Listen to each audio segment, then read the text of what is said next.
우리가 오늘 시편 140편에 있는 말씀을 생각해 보면서 함께 은혜를 나누기를 원합니다. 시편 140편은 다윗의 시입니다. 다윗이 어떻게 이러한 환경에 처했는지에 대해서는 구체적으로 나와 있지 않지만, 그러나 다윗은 수많은 사람들에게 어려움과 고통을 당했던 그러한 인물로 우리가 볼 수 있습니다.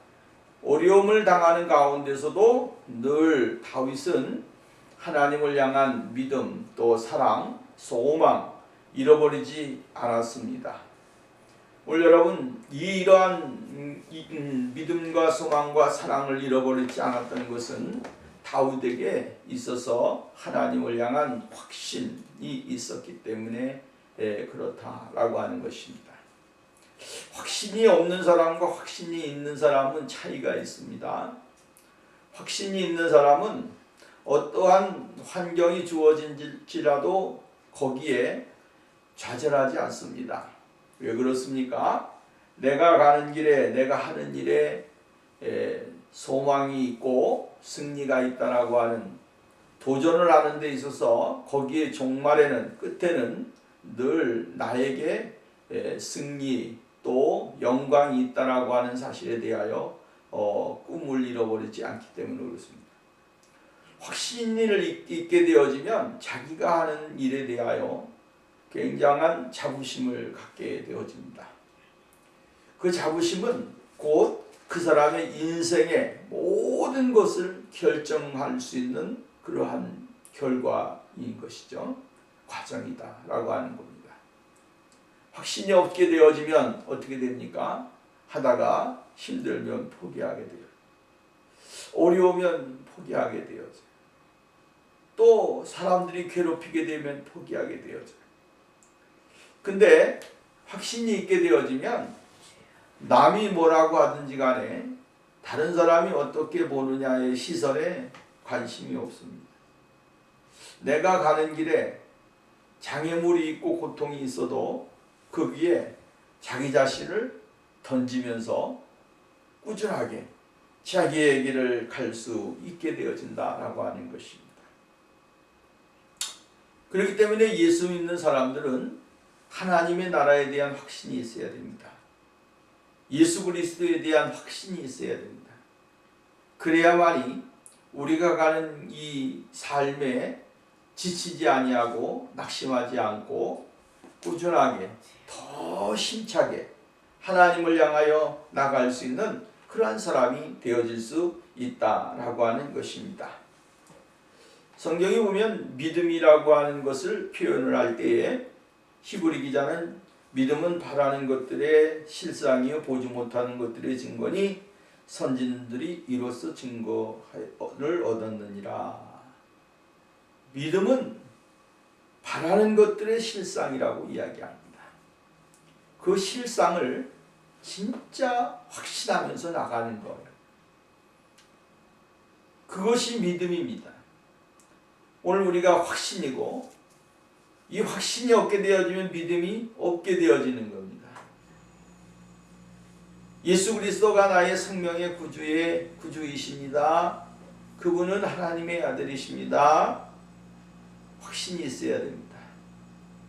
확신이 있게 되어지면 우리가 하나님 앞에 나가는데 부끄럽지 아니한 삶을 살아가게 되어진다라고 하는 것입니다. 또 확신이 있게 되어지면 어떻게 되냐면 바라보는 것이 틀려지는 것입니다. 내가 바라보는 것이 확연하게 달라지게 되어진다라고 하는 것입니다. 믿음이 없는 사람이 바라보는 것과 믿음이 있는 사람이 바라보는 것과는 차이가 있는 것이죠. 믿음이 있는 사람이 바라보는 것은 없는 것 가운데 있는 것입니다. 믿음이 없는 사람이 바라보는 것은 있는 것 가운데 없는 것입니다. 차이가 있죠. 우리는 없는 것 같은데 있는 겁니다.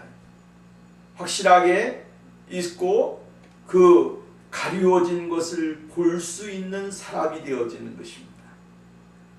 눈의 현실에는 보이지 아니하는데 그 뒤에 있는 그 하나님의 놀라우신 계획과 은혜를 볼 수 있는 사람, 이런 사람이 되는 겁니다.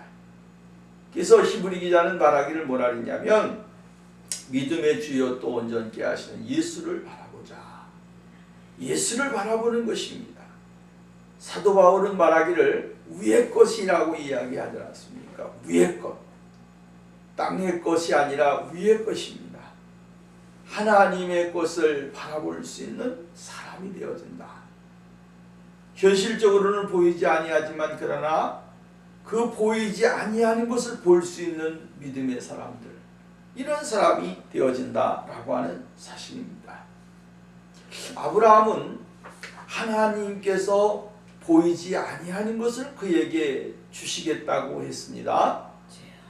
그에게 보이지 아니하는 것, 그죠? 25년 뒤에 있어야 될 그에게 주어지는 아들을 주겠다고 약속하셨고, 또한 그가 보지 못했던 땅을 주시겠다고 하나님은 약속하셨습니다. 그리고 자기가 거하고 있는 그 땅에서 떠나라고 말씀을 하셨습니다. 무엇을 향해서 가는지도 몰랐고 어디로 가야 하는지도 몰랐습니다. 그런데 아브라함에게 있어서 하나님의 말씀, 그 말씀이 임하는 순간 아브라함에게 무엇으로 온 것입니까? 확신으로 온 것입니다. 확신으로 왔어요. 그래서 내가 하나님의 말씀을 따라서 나가야 되겠고 하나님의 약속에 의해서 내가 전진해야겠다라고 하는 이 확신이 확실하게 쓴 것입니다. 그렇기 때문에 그는 동서남북을 알지 못하고 어디로 가야 하는지도 몰랐습니다. 그 성경에 보면 갈 바를 알지 못한다. 갈 바를 알지 못하였지만 하나님이 떠나라고 하니까 떠나고 가라고 하니까 가고 머무르라고 하니까 머무르고 이렇게 된 것입니다. 그렇기 때문에 아브라함의 신앙은 정말로 위대한 신앙이고 우리들에게 모범이 되는 것입니다. 오늘 우리는 때로는 하나님이 가라고 해도 안 가고 하나님이 멈추라고 해도 멈추지 않습니다. 하나님이 정말로 머물러 있으라고 해도 머물러 있지 않고 내가 원하는 대로 전진하고 내가 원하는 대로 가고 내가 원할 쉴 때에 쉬고 이렇게 하는 경우가 많이 있습니다. 아브라함과 우리들의 믿음의 차이가 이렇게 나는 것입니다.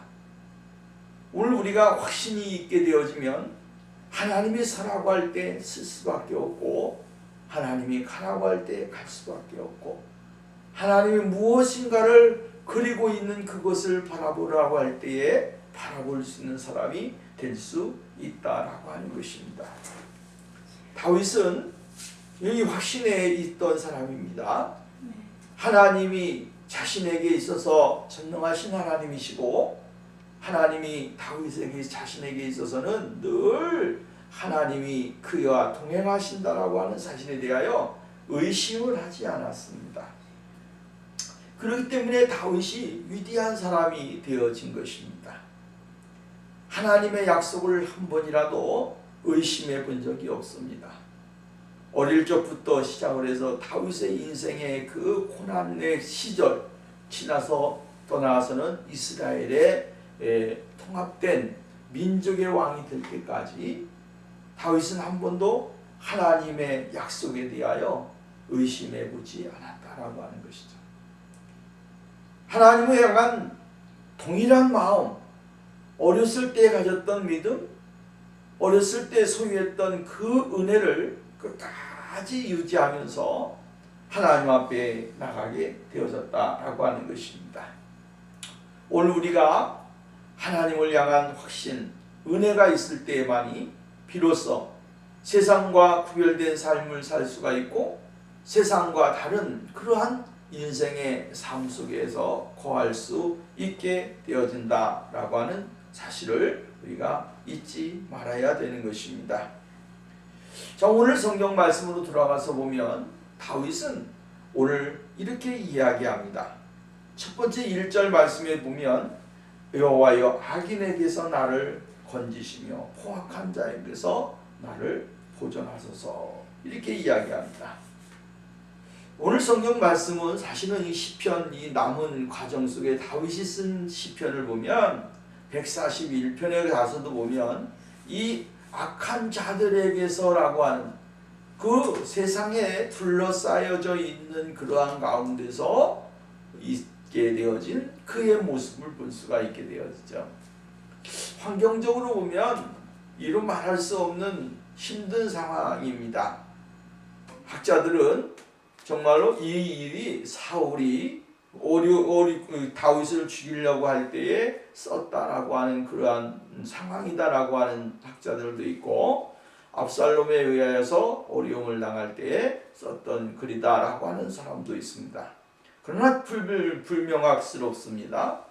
그러나 우리가 알 수 있는 것은 무엇입니까? 다윗은 지금 어려운 상황 속에 있었고, 그 상황 속에서 하나님을 향하여 자기 자신의 주어진 환경을 탄원의 시로 이루어지게 되어진 것을 볼 수가 있다라고 하는 것입니다.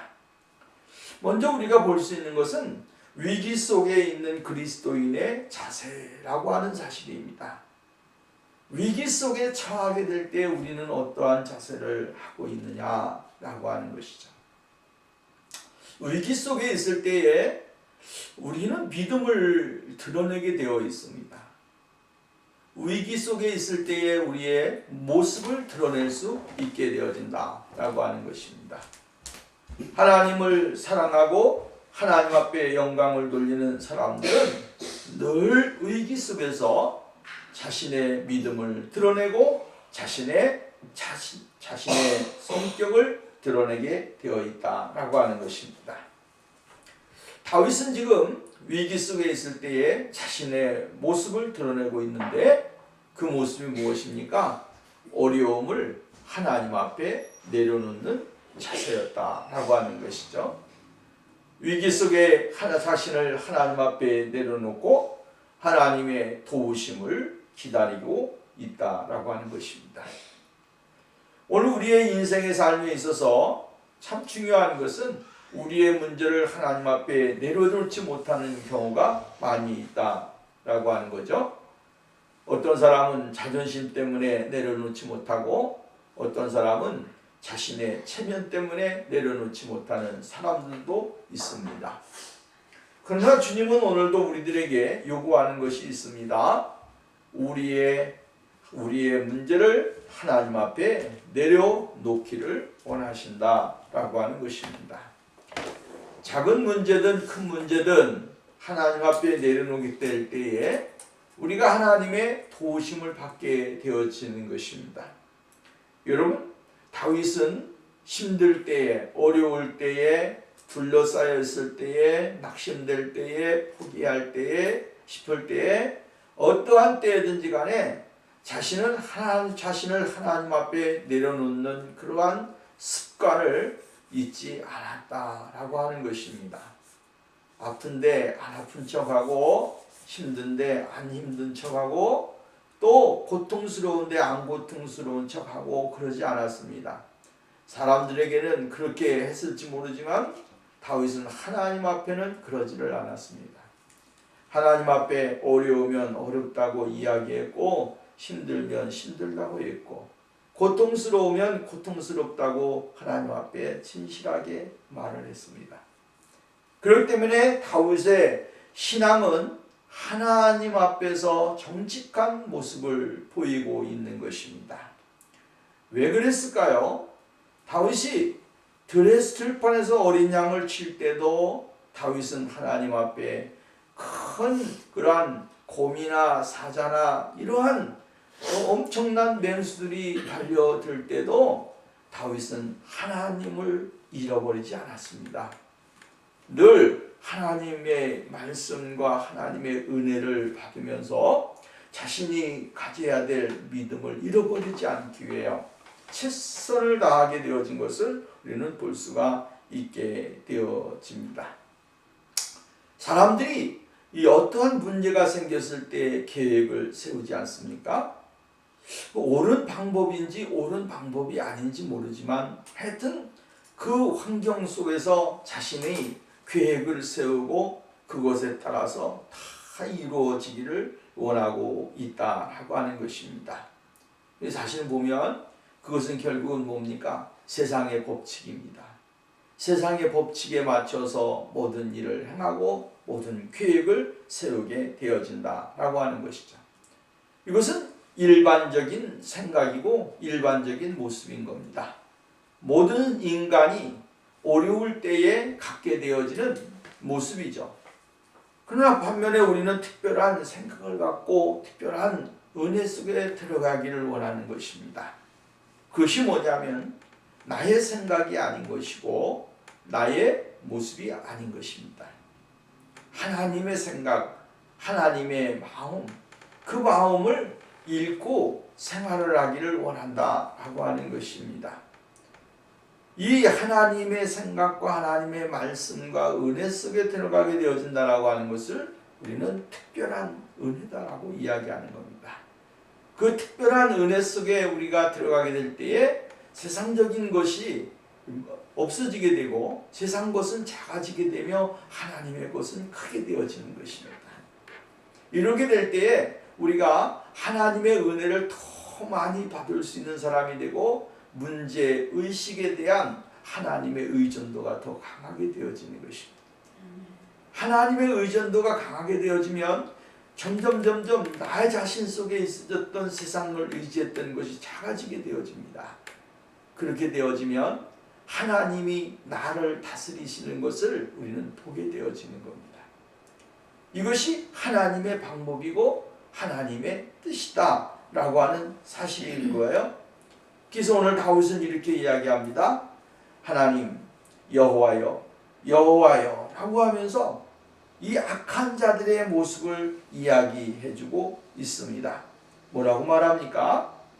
포악한 자에게서 나를 보존하소서 악한 일에서 나를 건지시며 그 다음 2절 보면 마음속으로 악을 꾀하고 싸우기 위하여 매일 모인다. 뱀같이 그 혀를 날카롭게 하니 그 입술 아래는 독사의 독이 있나이다 라고 이야기를 합니다. 여러분 이러한 사람을 이길 수 있는 사람이 어디 있겠습니까? 여러분 정말 악한 사람을 이길 수 있는 방법이 없습니다. 세상에는 수많은 일들이 있는데 악한 사람들을 이길 수 있는 방법이 선한 사람들에게는 없습니다. 우리는 때로는 이러한 생각을 합니다. 세상에는 나 같은 사람만 있다면 어떻게 되겠는가? 또 세상에는 저 사람도 같은 사람만 있었으면 좋겠다. 또 세상에는 누구누구와 같은 사람만 있었으면 좋겠다 라고 이야기를 합니다. 근데요 중요한 것은 무엇입니까? 세상에는 의인만 공존하게 하게 되면 얼마나 좋겠습니까마는 그러나 세상은 그렇지 않다라고 하는 것입니다. 또한 그런 사람만 다 있다 해서 좋은 세상이냐? 그것도 아니라고 하는 것이죠. 거기에도 또 문제가 있을 수 있는 것이죠. 문제의식은 늘 우리의 삶 속에 우리의 주변 속에 있습니다. 근데 중요한 것은 뭐냐면 하나님은 악인들을 있게 하신 이유를 우리는 깨달아야 되는 것입니다. 악인들이 왜 있을까? 악인들이 왜 세상에 공존할까? 하나님은 악인들을 통하여 하나님의 거룩한 자녀들을 깨우시기를 원하시는 것입니다. 악인들을 통하여 하나님의 그 사랑을 발견하고 하나님의 은혜를 더 많이 누릴 수 있는 사람으로 만들어주기를 원하신다라고 하는 것. 무뎌질 수 있고 답답할 수가 있고 떠나서는 자기의 믿음이 정말로 평행적인 그러한 모습이라서 어떠한 수준에 있는지도 모르게 되어질 때가 있다라고 하는 것이죠. 매일 똑같은 삶을 살게 되면 내 믿음이 어디에 있는지, 내가 지금 어느 수준의 신앙의 삶을 살고 있고 하나님 앞에서의 삶을 살고 있는지 알지 못하게 되는 겁니다. 근데 여러분 보십시오. 옆구리에 가시가 한번 찔려보면 내 믿음의 수준을 알게 되어지는 거죠. 자기가 소유하고 있는 믿음의 수준이 50%인지 60%인지 70%인지 아니면 10%인지 모르는 겁니다. 근데 가시가 한번 찔르니까 내 믿음의 수준을 알게 되어지는 겁니다. 50% 이하인지 50% 이상인지 그 찔림을 통하여 자기의 본 모습을 발견하게 되어진다라고 하는 것입니다. 하나님은 오늘도 우리의 인생의 삶에 있어서 세상에 있는 악인들을 인하여 불평하지 말라고 이야기하는 그 악인들이 존재함으로 인하여 우리가 하나님을 향하여 더 가까이 나가게 되고 하나님의 은혜를 더 풍성하게 받을 수 있는 사람이 되어질 수 있기 때문이다 라고 하는 겁니다. 악인들은 오늘 보니까 하나님의 사람들, 선인들을 향하여 정말로 할 수 있는 것이라고 하는 것은 다 해서 그들의 믿음을 빼앗으려고 하는 것입니다. 믿음을 다운시키고 시험에 들게 하고 고난 속에 들어가게 하기를 원하는 거예요. 그래서 그들은 매일 공모를 합니다.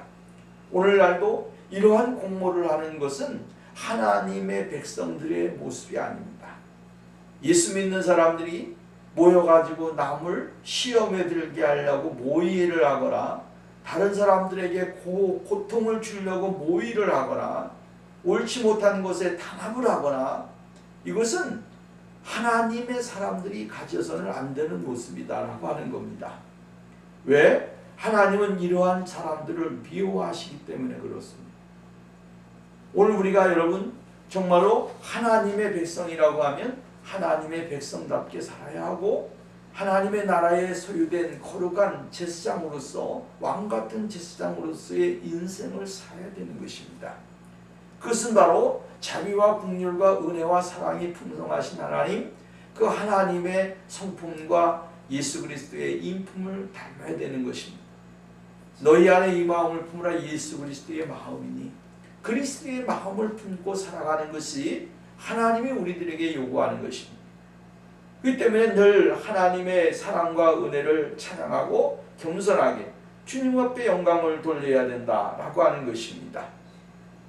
그리스도인들은 그렇기 때문에 세상 사람들은 다른 사람들을 해하기 위해 모이고 세상 사람들은 다른 사람들을 깎아내리려고 하고 막 인격 모독을 하려고 하고 어떻게 하면 시험에 들게 하고 일을 하고 모이지만 예수 믿는 사람들은 그러기 위해서 모이는 것이 아니라 하나님의 말씀을 묵상하고 하나님 앞에 기도하고 또 교제하고 주의 사랑을 나누고 증거하고 하나님 앞에 영광을 돌리기 위해서 모인다라고 하는 것입니다. 이것은 초대교회의 성도들의 모습이었고 하나님이 우리들에게 요구하는 것입니다. 모여서 무엇을 합니까? 그것을 연구하고 그것을 깨달음으로 인해서 우리는 생명을 살리게 되고 다른 사람들에게 도움과 믿음을 주기 위한 그러한 과정으로 여기게 되어지는 거예요. 그렇기 때문에 악인들의 모습과 그리스도인들의 모습과는 차이가 있다라고 하는 것입니다. 다윗은 하나님 앞에 자기의 모습을 내려놓고 있습니다. 그리고 하나님의 거룩하신 은혜가 그들에게 임하기를 위해서 있다라고 하는 것입니다. 4절 말씀에 보면 여호와여 나를 지키사 악인의 손에 빠지지 않게 하시며 나를 보존하사 포악한 자에게서 벗어나게 하소서. 그들은 나의 걸음을 밀치려 하나이다. 교만한 자가 나를 해하려 올무와 추를 놓으며 길 곁에 그물을 치며 함정을 두었나이다 라고 이야기합니다. 하나님의 그 은혜를 누리고 있는 사람을 향한 악인들의 행위, 그 행위는 참 끝이 없습니다. 세상은요 좋은 것 같은데 거기에는 늘 올무가 있다라고 하는 사실을 우리가 잊어버려서는 안 되는 것입니다. 하나님이 자신을 지켜주시기를 위해서 기도하고 있습니다. 기도의 내용은 악인의 손에 빠지지 않게 해달라. 나를 포전해달라. 포악한 자들에게서 벗어나게 해달라. 나의 걸음을 밀치는 자들이 있다고 고백을 합니다. 자신을 잡으려고 올무와 추를 놓았다고도 고백을 하고 있습니다. 함정을 파 놓았다고 이야기합니다. 이 상황적인 이야기를 보게 되어지면 다윗에게 있어서 얼마나 어려운 환경이었는가 라고 하는 것을 깨닫게 되어지죠. 그 어려운 힘든 사이에 그에게는 여러 가지 시험적인 일들이 많이 있었습니다. 여러분, 우리가 사무엘상 22장에 가서 보면 다윗이 사울을 피해서 이제 제사장의 아히멜렉에게 가게 되지 않습니까? 그래서 먹을 것이 없다 라고 이야기하니까 제사장들이 먹는 빵, 떡이 있고 음식이 있었습니다. 그것을 내어 주어서 다윗에게 기운이 빠져있고 힘이 빠져있는 다윗을 향해서 이 아히멜렉 제사장이 이제 음식을 주게 되어집니다. 이 소식을 들은 보았던 도액이라고 하는 에돔 사람이 있습니다. 이 에돔 사람이 재빨리 사울에게 가서 이야기를 하는 겁니다. 왕이여, 다윗이 높지방에 있는 아히멜렉 제사장에게 갔는데 그 제사장이 자신에게 제사장들이 먹는 빵과 떡을 주었습니다. 그리고 먹을 것을 풍족히 주어서 그들이 거기에서 기운을 차렸습니다. 라고 이야기를 하게 되어집니다. 그랬더니 사울이 이 도액 사람을 가리켜서 정말로 그 제사장들을 전부 다 죽이라, 이렇게 이야기를 합니다. 그래서 이 제사장들과 수많은 사람들이 생명을 잃게 되어지는 사건이 나옵니다. 다윗이 한쪽뿐만 한눈 팔면 주위에서는 수많은 사람들이 죽음을 당하고 고통을 당하는 일들이 있었습니다. 이러한 환경 속에서 다윗이 할 수 있는 것은 무력으로 싸우는 것이 아니라 하나님 앞에 나가서 기도하는 것이었고 하나님 앞에 자신의 환경을 내려놓는 일이었다라고 하는 거예요. 오늘도 우리가 이 세상을 살면서 수많은 일들이 있지만 우리가 사람과 싸우고 사람과 엉거붙고해서 행하는 것이 아니라 하나님 앞에 우리의 환경과 우리의 삶을 내려놓고 하나님 앞에 기도하고 나가게 될 때 하나님이 우리에게 은혜를 주시고 복을 주시는 그러한 역사가 일어나게 되어진다라고 하는 것이죠. 두 번째로 생각해 볼 수 있는 것은 하나님의 심판을 간구하는 내용을 우리는 볼 수가 있습니다. 6절 말씀부터 봅니다. 내가 여호와께 말하기를 주는 나의 하나님이시 내가 여호와여 나의 간구하는 소리에 귀를 기울이소서 하였나이다. 내 구원의 능력이신 주 여호와여 전쟁의 날에 주께서 내 머리를 가려주셨나이다. 여호와의 악인의 소원을 허락하지 마시며 그 악한 꾀를 이루지 못하게 하소 그들이 스스로 높일까 하나이다. 셀라. 다윗은 이렇게 고백을 합니다. 주는 나의 하나님이십니다. 이게 참 중요한 거예요. 고백이 주는 나의 하나님이십니다. 주는 나의 하나님이십니다. 이 고백 속에 다윗의 믿음이 있고요. 다윗의 삶이 있고 다윗이 바라보는 소망이 거기에 있습니다.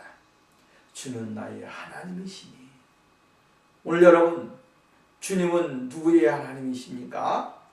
주님은 오늘 나의 하나님이십니다. 다윗의 하나님이셨던 그 하나님은 오늘도 우리가 믿음으로 고백하고 믿음으로 찾는 그들의 하나님이시다라고 하는 사실을 우리에게 이야기해 주고 있는 것입니다. 주는 나의 하나님이시니. 우리의 신앙의 고백은 바로 이러한 것입니다. 하나님을 향하여 나의 하나님으로 고백을 하고 나의 하나님으로 믿고 나갈 때에 거기에 하나님의 능력과 은혜가 임하게 되어진다라고 하는 사실입니다. 중요한 것은 뭡니까? 그 하나님은 다윗이 고백을 할 때 그 고백을 들으시는 분이시고 아픔을 당할 때 그 아픔을 보시는 분이시고 슬픔을 당할 때 그 슬픔 가운데 함께 하시는 분이고 어려운 난관이 있을 때 그 난관을 함께 뚫면서 나가셨던 분이셨고 우리가 알게 모르게 다윗의 인생의 삶에 있어서 현재면 현재, 미래면 미래 그의 삶에 가는 모든 여정 속에서 하나님의 인도하심과 역사하심이 나타나게 되어진 것을 우리는 볼 수가 있다라고 하는 것입니다. 어려움이 있지만 그 어려움 가운데서 확신을 가지고 나가게 되어진다라고 하는 것입니다. 나의 하나님, 나의 하나님. 여러분, 이게 얼마나 힘이 있고 능력이 있습니까? 하나님은 나의 하나님이 되십니다. 그리고 어려운 가운데 그냥 두시는 것이 아니라 하나님은 그 어려운 가운데서 머리를 들게끔 만들어 주시는 분이시다 라고 이야기를 해주고 있습니다. 여러분, 하나님을 나의 하나님으로 믿는 사람은 절대 좌절하지 않습니다. 하나님을 나의 하나님으로 소망하는 사람은 우리의 이 세상의 것에다가만 소망 두지 않습니다. 하나님의 나라에 대한 소망, 예수 그리스도에 대한 소망을 잃어버리지 않습니다. 그리고 이 세상에 있어지는 수많은 일들이 있지만 거기에 좌지우지하지 않습니다. 왜 그렇습니까? 우리의 상급은 이 땅에 있는 것이 아니기 때문에 그렇습니다. 하나님의 나라에 있고 하나님이 책임져 주시기 때문에 그렇다라고 하는 것입니다. 신앙 고백이라고 하는 것은 참 중요합니다. 베드로가 말을 하기를 주는 그리스도시요 살아계신 하나님의 아들이십니다. 우리가 마태복음 16장 말씀을 통하여 사도 베드로의 고백을 우리는 보게 되어지죠. 근데 사실은 거기에서 주님이 하신 말씀, 그의 베드로의 고백이 중요하지만 더 중요한 것은 뭐냐면 주님이 말씀하신 말씀의 내용입니다. 바요나 시몬아 내가 복이 있도다. 복이 있다라고 이야기합니다. 고백하는 것은 복이 있는 거예요. 이 복은 이 세상의 복이 아니라 하나님의 나라의 복입니다. 우리가 입으로 시인하여 구원을 얻는다 그러지 않습니까? 내가 마음으로 믿어 의에 이르고 입으로 시인하여 구원에 이르느니라. 여러분, 우리의 고백은 참 중요합니다. 주님을 사랑합니다. 주님을 정말로 사랑합니다. 고백하는 것 굉장히 중요합니다. 근데 주님이 하신 말씀은 더 중요한 내용이 뒤에 있습니다. 뭐라고 말합니까? 이를 알게 하신 이가, 이를 고백하게 하신 이가 누구라고 말합니까? 하늘에 계신 아버지시다. 이렇게 이야기합니다. 하늘에 계신 아버지가 고백을 하게 하셨다. 하늘에 계신 아버지가 정말로 하나님을 알게 하셨다라고 하는 겁니다. 그렇다면 오늘 우리가 내가 주님은 나의 생명이십니다. 주님은 나의 하나님이십니다. 고백하게 될 때 이 고백이 나에게서 오는 것이 아니라 아버지에게서 온다라고 하는 사실이죠. 하나님 아버지로부터 내게 믿음이 생겨서 그 믿음이 고백으로 나타나게 되어지는 것입니다. 우리를 알게 하시는 하나님은 정말로 주는 살아계신 하나님의 아들이십니다라고 고백을 하는 것은 바로 하나님의 지식이, 하나님의 성령이 오늘도 우리의 마음속에서 감동을 주시고 깨닫게 하시고 알게 하기 때문에 할 수 있는 일이다라고 하는 거예요. 그래서 우리의 믿음의 고백은 하나님의 성령의 능력에 의하여 이루어진다라고 하는 사실을 우리는 잊지 말아야 되는 것입니다. 그래서 내가 믿음이 좋다고 해서 자랑할 것도 아니고 내가 믿음이 특출나다고 해서 자랑할 것도 아닙니다. 왜? 그것은 바로 하나님께서 우리들에게 주신 선물이요 은혜이기 때문에 그런 것이다 라고 하는 거죠. 그 다음에 9절 말씀해 보면 나를 에워싸는 자들이 그들의 머리를 들 때에 그들의 입술이 재나니 그들을 덮게 하소서. 뜨거운 숯불이 그 위에 떨어지게 하시며 불 가운데 깊은 웅덩이에 그들로 하여금 빠져 다시 일어나지 못하게 하소서. 악담하는 자는 세상에 굳게 서지 못하며 포악한 자는 재앙이 따라서 패망하게 하리니 내가 알거니와 여호와는 고난당하는 자를 변호해 주시며 궁핍한 자에게 정의로 베푸시리다. 이렇게 이야기합니다. 다윗은 이렇게 이야기합니다. 악한 자들 스스로가 자신들이 파놓은 무덤에 들어가게 해달라. 스스로가 멸망의 구덩이에 빠지게 해달라고 이야기합니다.